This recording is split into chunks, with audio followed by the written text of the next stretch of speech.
Welcome to Bathroom Design 101. At the end of this video, you're going to be able to look at the 11 elements of bathroom design that I have laid out here and break them up into three categories, which I describe as the three Bs: basic, better, or bougie. Now, there's a fine line between trashy and classy, so this is easier said than done. I've written a companion guide to this video. You can go to the description and use that to follow along and look at it anytime afterwards. Now, believe it or not, bathroom design starts where all great design starts, and that's with light. The best bathroom designers are going to understand where the sun will be throughout the day and throughout the year. Now, this isn't that big of an issue for a basic bathroom, which might just have a window in the shower or next to the toilet, wherever it may be. A better bathroom might incorporate a skylight. It's really a nice touch in a small bathroom. It makes it feel so much more upscale. But to be truly bougie, there's typically a window wall element, a way to integrate or incorporate an indoor-outdoor space. Usually there's an indoor-outdoor shower in the bougiest bathrooms. Now, moving on to element two, subfloor. Basic subfloors, whether it's made out of OSB or plywood, you're lucky if they're flat. Better version is to use self-leveler to actually level that out. That's going to put you in a good position to have a smooth transition between the rooms, which I'll talk about in a minute. But the bougie version of the subfloor will actually recess some of the elements like the shower pan so that you can have curbless transitions throughout the wet rooms and any other rooms that you might incorporate in the bathroom. Now, at that subfloor stage, the better bathrooms and the bougie bathrooms will incorporate heating elements for heated floors. Typically, that's electric, but in the bougiest homes, you might see some hydronic, radiant heat flooring that use geothermal wells. There could be a cost-saving element, but a lot of times it's kind of a flex. Now, what goes on top of the subfloor is the regular floor. And we can get into a whole bunch of details on these topics in later lessons. But basic flooring, typically vinyl planks for bathrooms, and the transitions between the rooms is just going to be a T-molding that sticks up above the two flooring materials. Better flooring will have a smooth transition. And again, you want to have a level floor, especially if you have tile, to make that transition smooth. Now, the bougiest bathrooms will have smooth transitions even within the bathroom. Bougie bathrooms are quite large. There might even be a seating area. There's a number of opportunities to have different flooring materials that make sense, which you'll see here in a minute. Now, how about the walls in the room? I talk about this a lot. Textured walls are basic. You're classy if you're rich, trashy if you're poor. Better walls are smooth, but the bougie walls go back to being rough, whether that's tile material of some kind of stone or wallpaper. Plain is an accent on these bougiest homes. Now, no matter how much money you have, your house probably has a toilet. And if you're basic, it's just going to be on the floor. In some countries, basic toilets are actually wall mounted. It's becoming more common in the US. But what makes a better toilet in the US is combining bidet features into the toilet, which makes it a washlet. But that's not bougie just yet.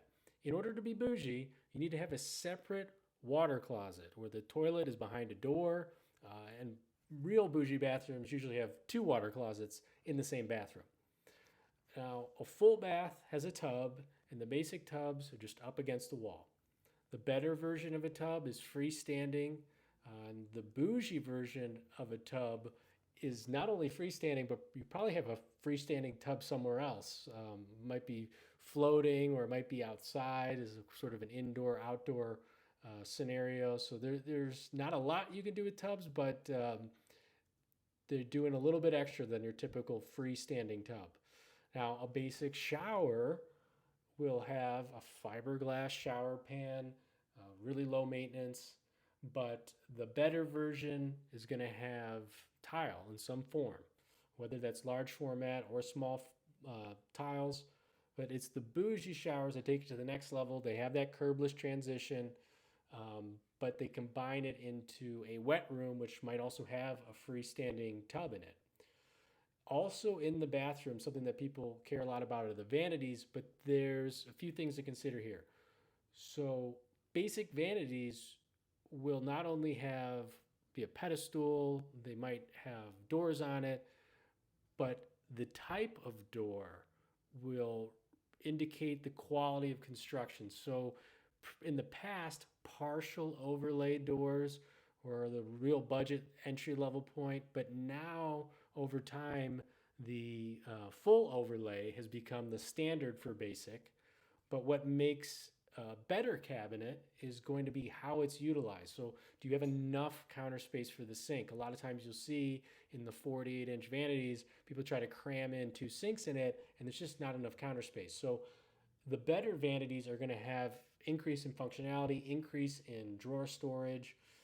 But the bougie vanities go a step further. They might have the inset doors, but they'll probably be floating, or they'll have some other custom type of doors, whether they be fluted or curved in some way. Now you'll notice in the sinks in these vanities, a basic faucet is just a center set faucet, really close together. A better faucet, a little nicer features, have them spread out. And then the bougie faucets, you'll see they'll be on the wall. A lot of them might just have one handle or maybe even 2, which some people complain about. But the other thing at the vanity center are the mirrors. Now, your mirrors can be frameless or framed, and that can be basic either way. It just depends how much money you spend. The larger the mirror, the more expensive it is to get framed, and so that becomes a slight edge for the better mirrors. But the bougie mirrors, whether it's framed or frameless, it's going to be floating in some way. There's going to be some kind of artistic touch on it just to kind of show off a bit. You'll also see this with the lighting. So basic vanity lighting is just right overhead. The little bit better way to do the vanity lighting is with side lighting. It's a little bit nicer on the face, especially if you do makeup. But if you want to do bougie, you're going to have your own makeup vanity with a window so you can get natural light. Of course, there's going to be another way to light as well, and you're probably going to have another window as well for at night, but nothing's quite as nice as putting on makeup in front of a window, although I wouldn't know. This is a secondhand advice. Now, firsthand advice, I built this closet, and basic people don't have closets in their bathroom. A little bit better closet is to have it just attached to the bathroom, functionality for your drawers and your shoes and whatnot. But a bougie closet is probably going to be an island. I really like the bench seat on this island. I think it's a nice touch. And people might say, well, why would you need to change your shoes in your closet? Because you have so many shoes, you want to see if they work with your outfit.